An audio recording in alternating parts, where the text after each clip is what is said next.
I had some money, I had none. Never been so low that I couldn't leave town. I'm a changeling, yes. Come on and watch me change.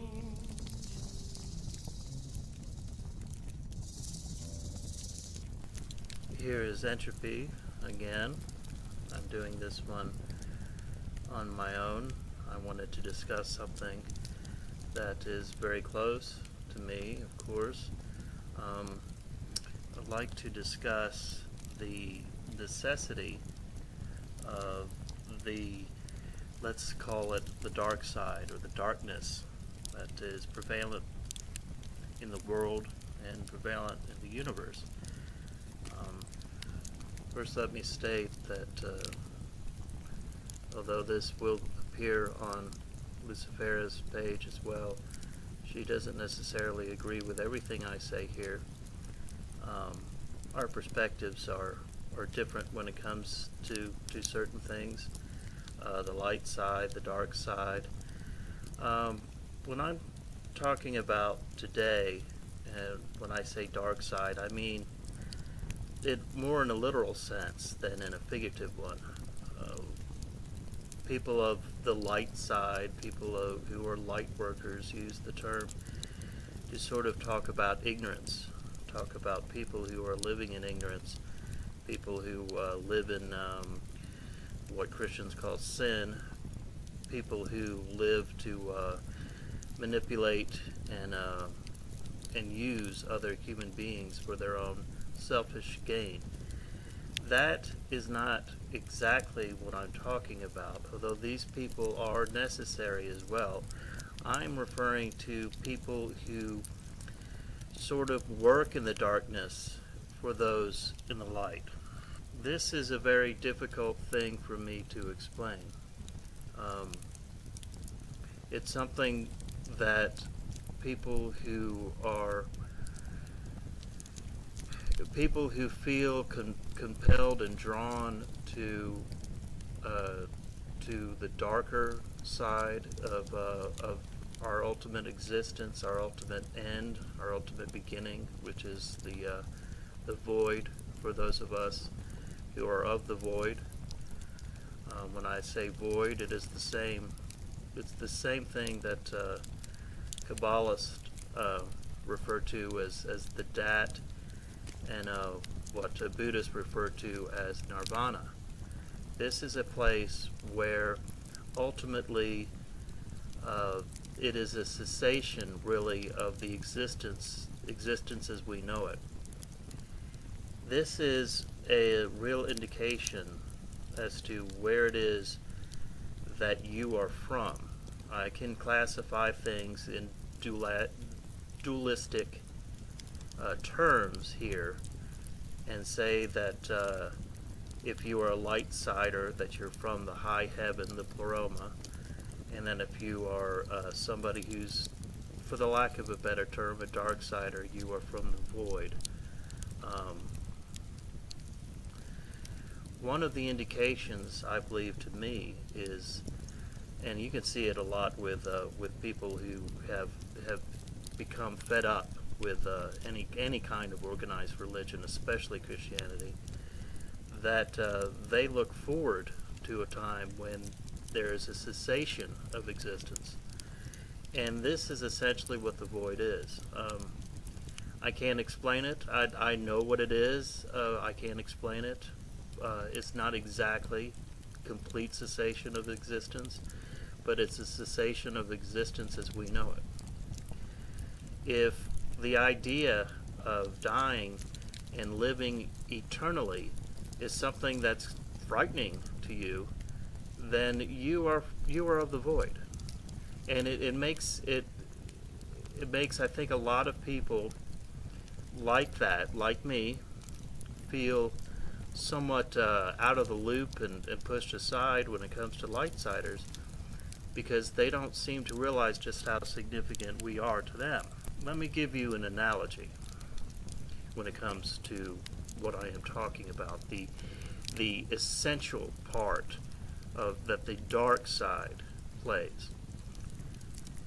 I want to picture in your mind what you would think the tree of life would look like if it were an actual tree that you could see. Now, I imagine that you're going to see a tree that is a beautiful, maybe golden leaf tree, literally made out of gold, shining in the sun, a beautiful thing. This is where the lightsiders go. This is where everybody sees it. They're shining in all their glory. But that tree cannot exist without its root system. And that's where the darksiders come in. They are the roots to this tree. And so many times people are pushing us aside and forgetting, because a lot of us, we have, let's just say, interesting past. We don't always comply to what they think should be the way things are. They're orderly, and we're not. We're chaos. Entropy. My name, entropy. I don't see it as much as chaos. I took the name because I like the designation. One of the definitions of entropy is that it is the systematic breakdown of matter. And that is what I'm here to do. That is what many of us who can call themselves darksiders, we are agents of light, just like the lightsiders are. We're just agents of light who are working in the darkness. Many of us have a lot of crosses to bear. Many of us have a lot of things in our past that we're not too proud of. But all of us that are truly doing this work and being the root system for that tree are, we have in our hearts and our minds the willingness and the love and compassion, just like the lightsiders do, to get these essential things done and get the essential truths out there. We do it from a negative perspective very often. And I can be told often that I'm negative. Well, what I'm doing is a negative sort of is a negative sort of calling, because I am a destroyer.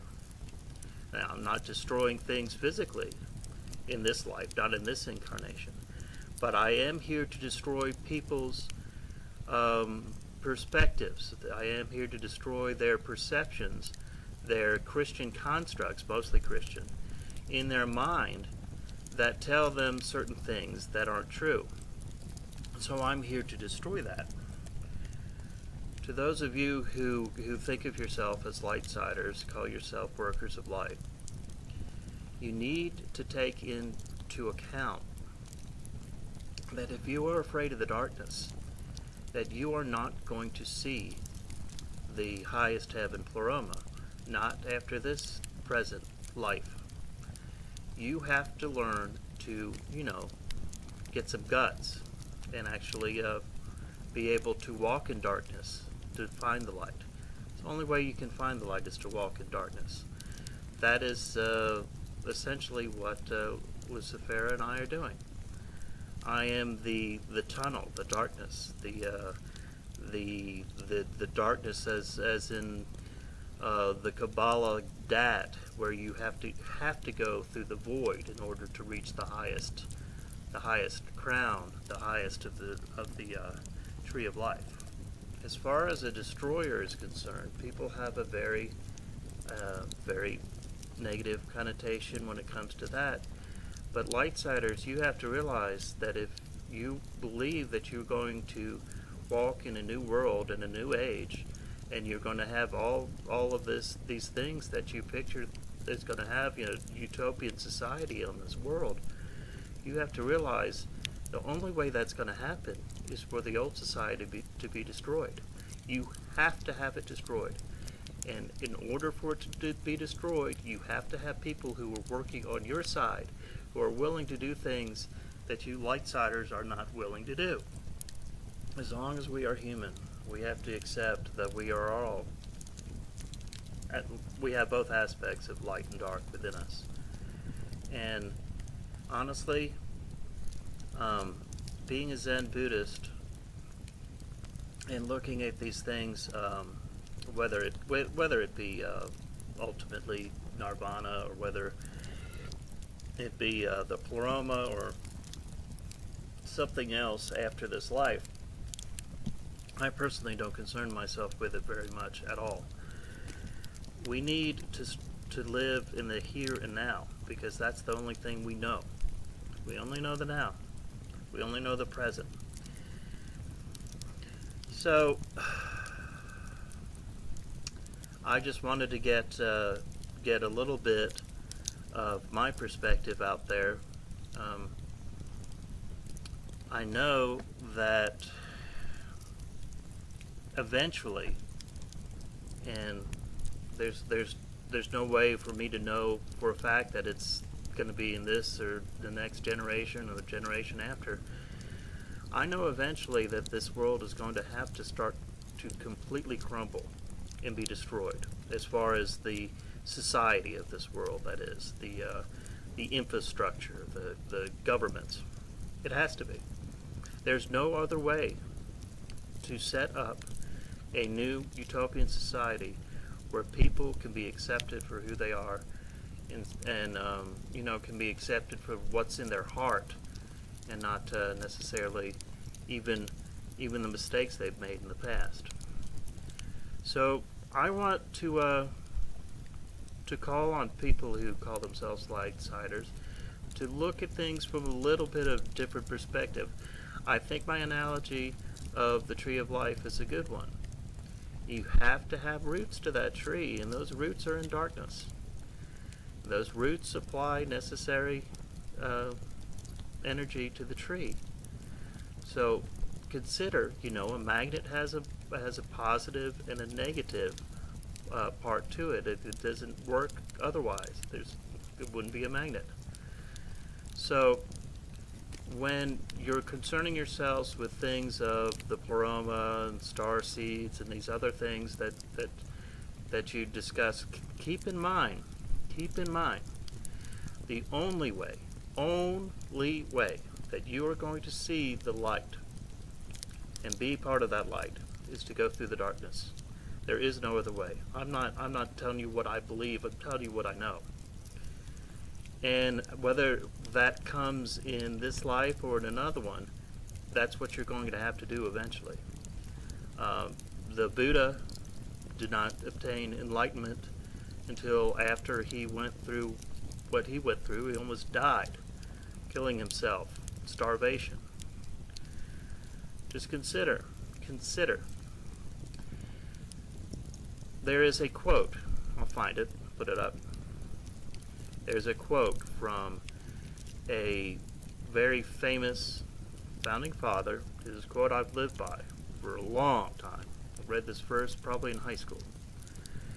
And it goes like this: what we obtain too cheap, we esteem too lightly.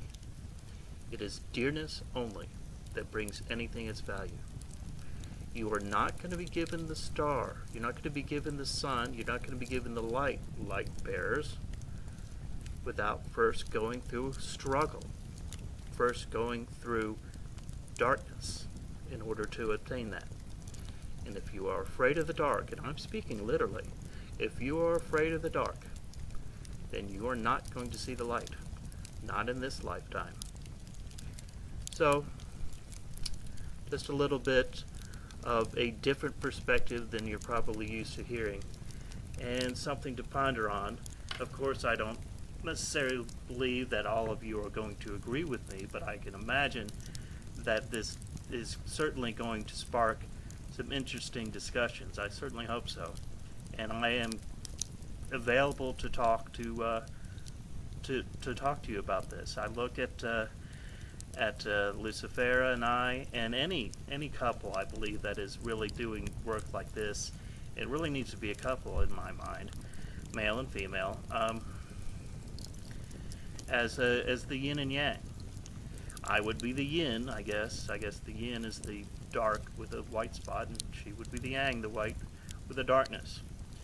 So, we both work, her a little bit, me more, to try to bring down and destroy these foolish concepts that we are all born and raised into. When it comes to religion, I'll just say that, primarily Christianity. So we work together to do that, and then I help to bring them to an enlightenment myself a little bit, to some extent, and her greater than mine. So we work in a symbiotic relationship doing that, and it really helps to have someone else who is doing the same thing that you are, just maybe from a little bit of a different perspective. All right, well, that's all I have to say, I guess, on this subject. As I said, I am open for discussion on this.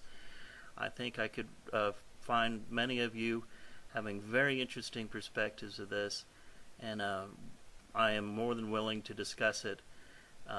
Thank you very much, and we will be getting back with you again later. Maybe next time she and I will do one together. Good evening.